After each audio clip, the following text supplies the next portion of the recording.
యేసుక్రీస్తు రక్తములో మాత్రమే పాపక్షమాపణ ఉంది. యేసు నామములో మాత్రమే ఒక వ్యక్తికి పరలోక రాజ్య ప్రవేశం ఉన్నది. కారణం, ఆయన అక్కడి నుండి వచ్చిన వాడు.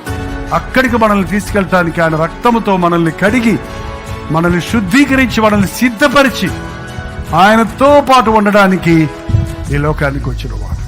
ఈ రోజున ఒక్కసారి ఆలోచించే, ప్రభు త్వరగా వస్తున్నాడు అన్నది లోకంలో అన్ని గుర్తులు కనబడిపోతున్నాయి.